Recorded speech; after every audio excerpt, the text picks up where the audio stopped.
বিনিয়োগকারী বন্ধুরা, আসসালামু আলাইকুম। আশা করি আপনারা ভালো আছেন। আজকে আমি আপনাদের সাথে অনেক দিন পরে যে শেয়ারের অনেক দিন কোনো অ্যানালিসিস দিনে আমি শেয়ারটা সামান্য লসেও আছে। এই শেয়ারটা শুরু বাজারে আসার সময়কালে আমরা বাজারের সাথে ছিলাম। শেয়ারটির নাম হলো গোল্ডেন হারভেস্ট। তো শেয়ারটি বি ক্যাটাগরির। গোল্ডেন হারভেস্টের আমি একটা অ্যানালিসিস দিতে চাচ্ছি, আশা করি আপনাদের কাজে লাগবে। আপনারা যারা গোল্ডেন হারভেস্ট হোল্ড করছেন এবং নিতে চাইতেছেন তাদের জন্য এই অ্যানালিসিসটা। গোল্ডেন হারভেস্ট শেয়ারটা আমি দেখলাম সামান্য 1 মিনিটও না।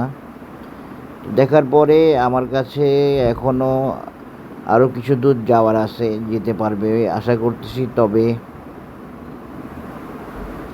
কারেকশানের মধ্যে দিয়ে গেলে ভালো হবে। কারেকশান হতে পারে, তবে এই শেয়ারটা রোড বেশ ভালো, মোটামুটি রোড স্মুথ আছে বা রোড অনেকটুকু ক্লিন আছে। তবে মান্থলি চার্টে কিছু সমস্যা দেখা দিতে পারে এবং সেই কারণে হয়তো একটানা যাবে কি না আমি কনফার্ম বলতে পারতেছি না আমার টার্গেট লেভেলে।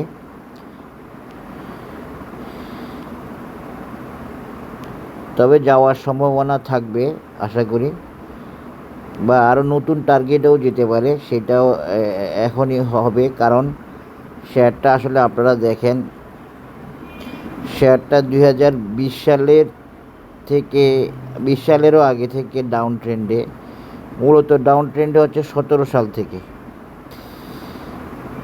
তো যাই হোক, আমি এখন যে অ্যানালিসিসটা দিব, আমি চেষ্টা করি অ্যানালিসিস দিতে যে টার্গেটটা, যে রেজিস্ট্যান্সটা অ্যাচিভেবল, যাওয়া সম্ভব, যেতে পারে, সেই ধরনের অ্যানালিসিস আমি দেওয়ার চেষ্টা করি। এর আগে দেখার চেষ্টা করি একটা শেয়ার সেখানে যেতে পারবে কি না, টেকনিক্যাল বাধা আছে কি না, বাধা থাকলে সেটা কী রকম, কতটুকু কারেকশানের মধ্যে দিয়ে যাবে কি না, সেরকমগুলোই আমি চেষ্টা করি অ্যানালিসিস দিতে। এই যে অ্যানালিসিসটা একটা দেয়া হয়, ধরেন একটা 20 টাকার শেয়ারের টার্গেট দিয়ে আমি ধরেন 35 টাকা বা 30 টাকা, এই টার্গেটে কিন্তু একটানা বা ফুললি বুলিশলি কোনো শেয়ার যেতে পারাটা কঠিন। কারণ কি, এর মধ্যে তাকে কিছু অ্যাকুমুলেশন, ডিস্ট্রিবিউশন, রিট্রেসমেন্ট, এক্সটেনশান, এগুলোর বিভিন্ন correction, moving average, momentum, volatility, এমনকি ভলিউম ইত্যাদি কারেকশানের মাধ্যমে তাকে যেতে হয়। তাই আপনারা কখনও একটা চার্ট দেখলে ভাববেন না যে টানা চলে যাবে, টানা যাওয়া সম্ভব। তো এখন আমি যে অ্যানালিসিসটা দিব, এটা হয়তো বা টানাও যেতে পারে, যে টার্গেটগুলো দেখাবো। আশা করি বুঝতে পেরেছেন। এই জন্য এই শেয়ার নিয়ে অপেক্ষা করতে হয়। অপেক্ষা করে 30%, 20% অথবা 35% অথবা 25% এই ধরনের প্রফিট নেওয়ার জন্য শেয়ারে এন্ট্রি দিতে হয়। যারা শেয়ারে 2 টাকা 1 টাকার জন্য এন্ট্রি দেয়, আজকে 3 টাকা পায়, কালকে 3 টাকা হারাবে। কারণ সে তো এন্ট্রি জানে না, অ্যানালিসিস জানে না। অ্যানালিসিস জানে না বলেই তো সে 3 টাকা পেয়ে ছেড়ে দেয়, আবার 3 টাকা হারায় আরেক দিন, বা আরও বেশি হারায়। তা এই জন্য টেকনিক্যাল অ্যানালিসিসের গুরুত্ব আছে, এটা এখন আর বলতে চাচ্ছি না। আমার এই শেয়ারটার জন্য আমাকে একজন রিকোয়েস্ট করছে, গোল্ডেন হারভেস্ট। উনি আমার কাছে একটু মেমোরেবল ম্যান। উনি কানাডায় থাকেন। উনি প্রথম আমাকে এই টেকনিক্যাল অ্যানালিসিস কোর্স করার আগ্রহ প্রকাশ করেন এবং উনি আমার প্রথম কোর্স মেম্বার ওনাকে বলা যায়। উনি কানাডা থেকে আমাকে এইটার অ্যানালিসিস জানতে চাইছেন। আসেন, এখন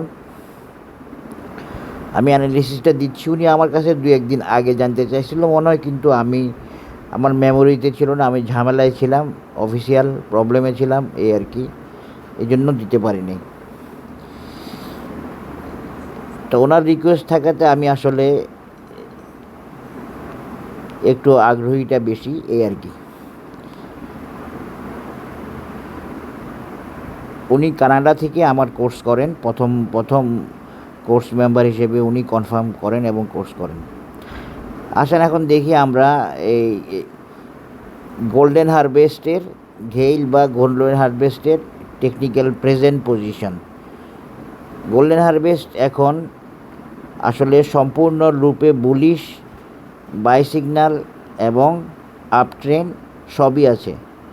ইচিমোকু এমন একটা ইন্ডিকেটর যেটা আপনাকে আপ ট্রেন্ডও দেখাবে, যেটা আপনাকে বুলিশও দেখাবে, যেটা আপনাকে বিয়ারিশও দেখাবে, যেটা আপনাকে বাই সিগন্যালও দেখাবে, এবং যেটার আরেকটা বৈশিষ্ট্য হচ্ছে যেটা আপনাকে ফিউচার কেমন হতে পারে সেটাও দেখায়।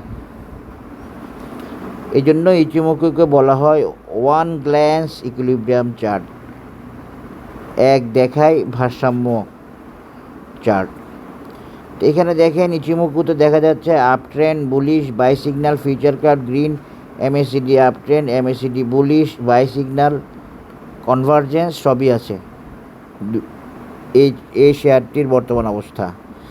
আসলে আমি এই অ্যানালিসিসটা আরও আগেও দিতে পারতাম, আমি তো আর এই ধরনের শেয়ারগুলো আমি এভাবে খেয়াল করি না। তা আমি একটা কথা বলি, এই শেয়ারটা আসলে বেসিক্যালি 16, 17 বা 18 সালের পর থেকে আর উঠে আসতে পারে নাই।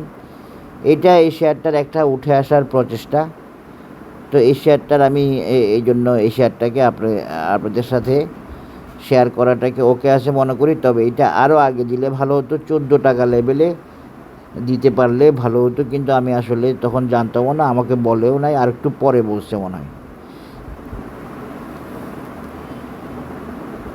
তো দেখেন এখন শেয়ারটা সব কিছুই ঠিক আছে বর্তমান পজিশনে, সম্পূর্ণ একটা বুলিশ শেয়ার।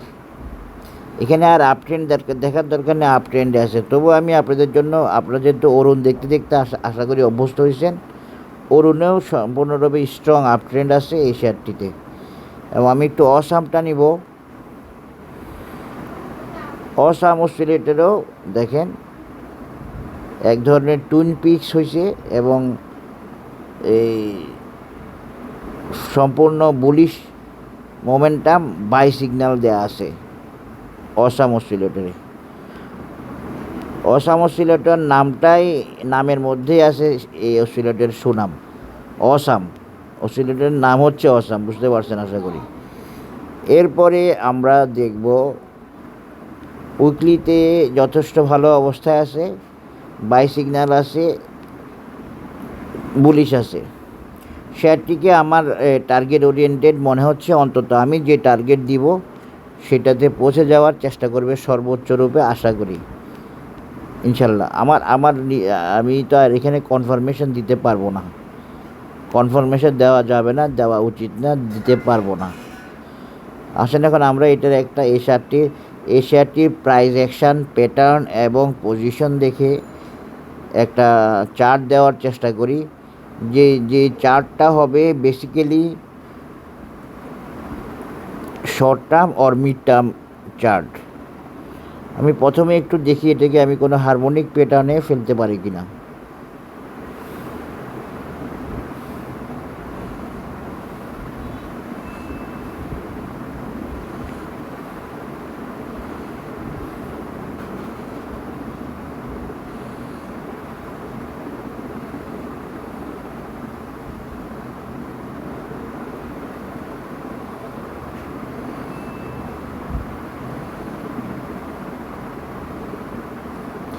এটাও একটা হারমোনিক প্যাটার্ন, কিন্তু আমি এটা আপনাদের না জানা প্যাটার্নের মধ্যে একটা, এই জন্য আমি এটা আর ইউজ করতে চাচ্ছি না।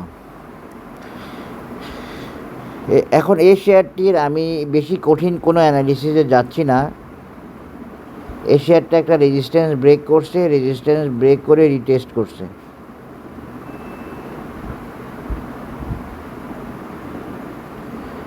হ্যাঁ, রিটেস্ট করছে,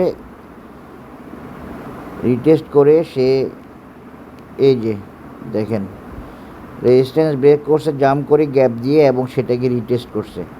তো এই কারেকশানটা এই শেয়ারটার জন্য বড় কোনো সমস্যা না। তাহলে আমি জাস্ট কী করলাম, আমি একটা ফিবোনাসি এক্সপানশান ড্র করলাম। ড্র করে আমি দেখাচ্ছি যে এই শেয়ারটা রেজিস্ট্যান্স ব্রেক করছে, একটা টার্গেট ব্রেক করছে এবং তার নেক্সট রেজিস্ট্যান্স হচ্ছে 20 টাকা 30 পয়সা। আপনারা আপাতত এই শেয়ারটির এই রেজিস্ট্যান্স নিয়ে কাজ করেন। হ্যাঁ, এখন আপনারা যদি আমাকে বলেন এই শেয়ারটির নেক্সট রেজিস্ট্যান্স কত, সেক্ষেত্রে আমি ফিবোনাসি দিয়ে আবারও দেখাবো। এইটা রিট্রেসমেন্ট টানবো, এক্সটেনশান টানবো, টেনে আপনাদেরকে প্রমাণ করে দিব আমার মেজারমেন্টটা ওকে। দেখেন এই 2.618 আর 1.618 ইজ সেম, 28 টাকা। আশা করি দেখতে পেয়েছেন। তা আমি আপনাদের জন্য এই রেজিস্ট্যান্সটাকেও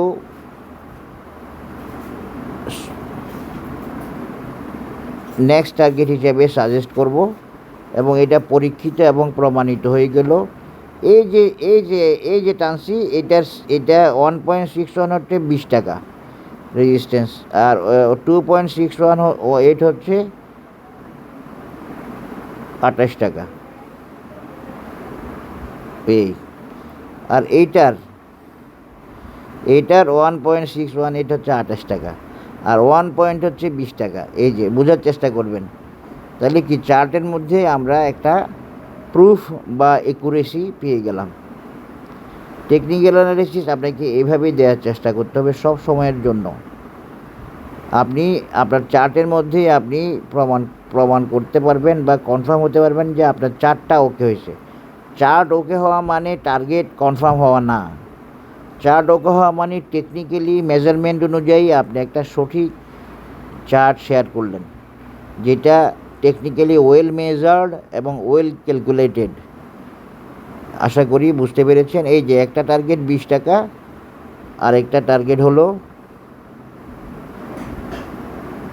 27 টাকা বা 28 টাকা। এই হলো, এর বাইরে আমি আর অন্য কোনো প্যাটার্নে যাচ্ছি না বা অন্য কোনো ওয়েতে যাচ্ছি না। চাইলে যাওয়া যাবে, সমস্যা নাই। এই যে 30 টাকার আগে, এখন আমি উইকলি চার্টে আসছি, এই যে 28 টাকার আগে এই শেয়ারটির আরেকটা রেজিস্ট্যান্স আছে, সেটা হলো এইটা, এই 24 টাকা।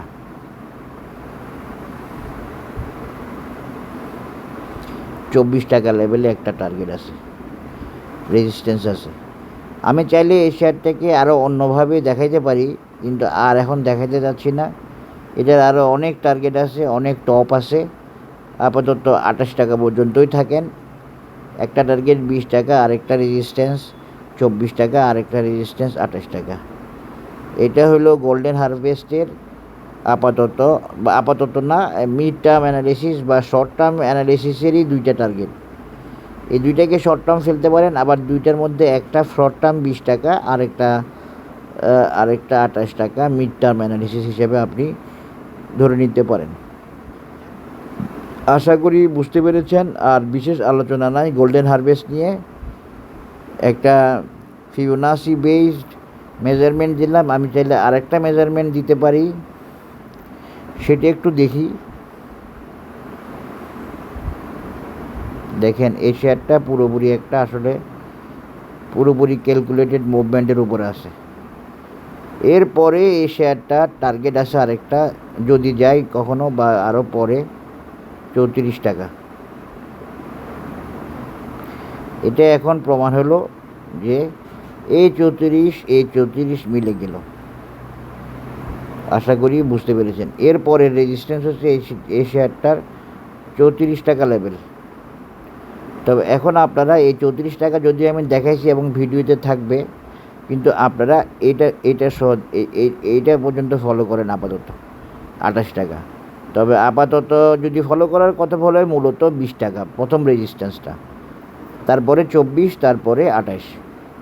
সবাই ভালো থাকবেন, ধন্যবাদ, আসসালামু আলাইকুম।